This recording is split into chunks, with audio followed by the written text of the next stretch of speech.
Alright, I'm gonna go for some pattern work around Van Nuys, practice my landings again. So I'll be more prepared for the check ride in a couple of days. Wish me luck.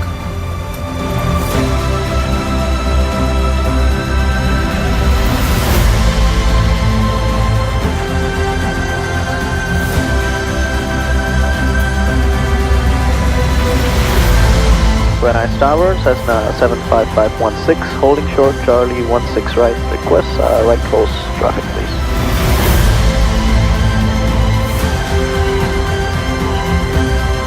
Okay, turning base, clear touch and go, 16 right, 516.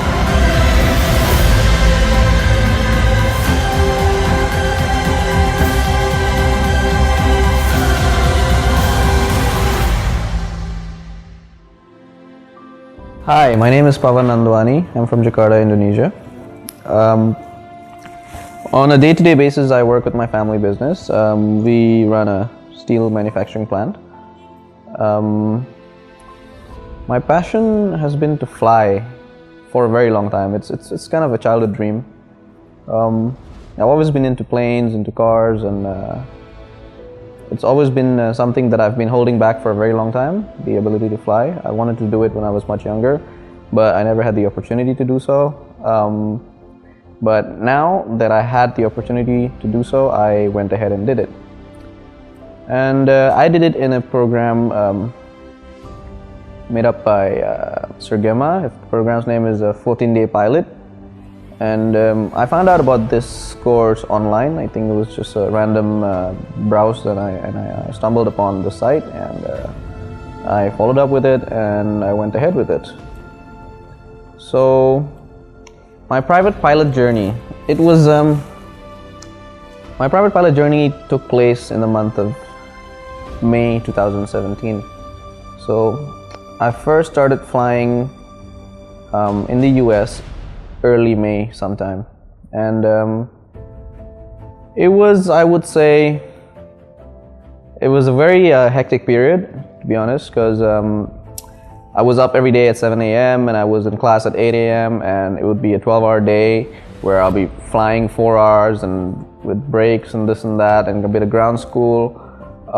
It would take up usually 12 hours in a day, and that took place for about 2 weeks, which kind of took a toll on you, because what happens is that you don't really have any time for anything else, for much else to do. But nonetheless, it was a good journey, because, well, I made it, right? I passed with a degree. I mean, with a private pilot certificate.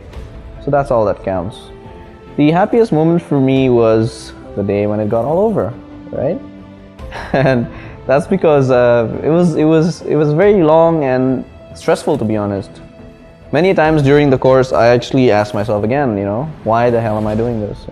What's the fun out of flying? Where's the joy in flying? Because there isn't much when you're learning. When you're a student, half the time it's like learning new procedures, and everything is very systematic, and it's all very new, and it takes a while to sink in to you. You need to be able to process the information, agree with the information, and that takes a lot of time, and if you only have like 2 weeks, it's really a lot of work for 2 weeks.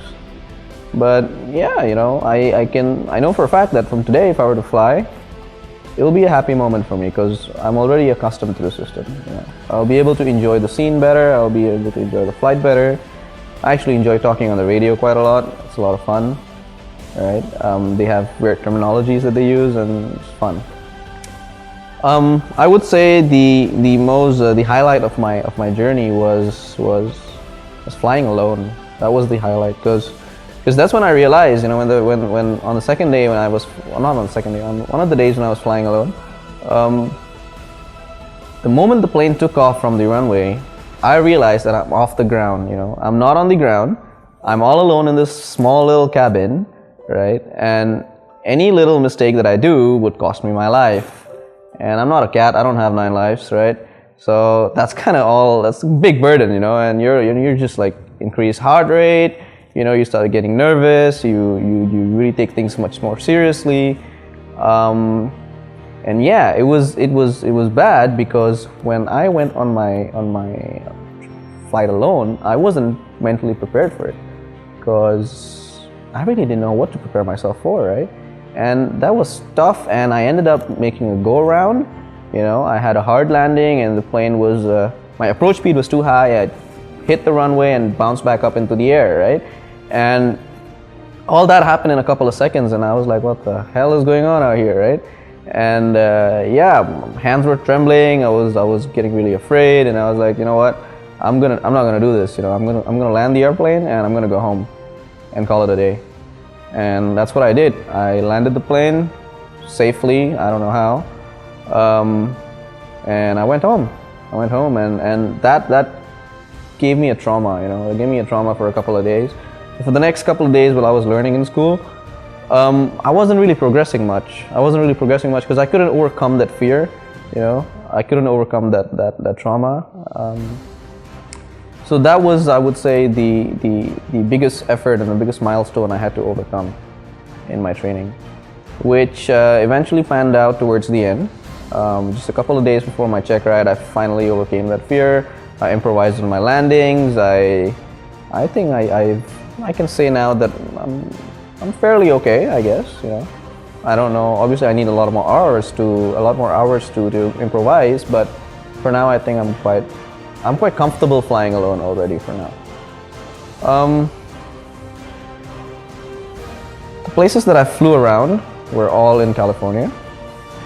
Our base airport was Van Nuys, which is just north of Hollywood, right? And most of the training would be done either within Van Nuys area, or we'll go west toward the ocean. We'll be doing a lot of trainings in Camarillo, in Oxnard, and Santa Paula. And then we went up north to Santa Barbara, Santa Ynez, and all the surrounding areas around there. I would say though, it's a different feeling when you fly out towards the east, because that was the area that I did my solo cross country on. I went east. We went towards El Monte, Chino, and Corona. It's a lot more fun there because there are a lot more airspaces around that you need to get transition from. And there's a lot more visual checkpoints, which helps you in your pilotage. It's just more exciting to fly to the east. How did I get my private part in less than a month? Like I said, it's a lot of work. You know, it's a lot of effort. It's a lot of pressure. It's a lot of internal management of your emotions, internal management of your thoughts, of your well-being. You know, because if you don't overcome the fear, then you're never gonna learn. You know, you're never gonna fly. And usually you have all the time in the world to overcome your fears, you know. But in this instance, I had basically 2 weeks, right? And that was my timeline. I only had 2 weeks to complete the course. So if I don't overcome my fear then and there, then I would get backlogged and I would not graduate with the degree, right? So anyways, here I am. I have my license, so I managed to do that. For my next plans on aviation, honestly, I haven't given much thought. It'll probably be just building up a lot more hours for now on my PPL, and I'll probably end up with the instrument rating, because without an instrument rating, there are a lot of limitations to fly in Southeast Asia. So that'd probably be my next step. And yeah, all I can say is, as a suggestion to other members who would like to join this course, do it, get it done, enjoy your time. But realize that this is serious work and it's a lot of hard work, and you need to really allocate time in your life for this and put a lot of focus and energy into this, because without any of that, it's not going to be possible for you to do it in 2 weeks. So yeah, but follow your dreams and go hit the wild blue yonder. Enjoy.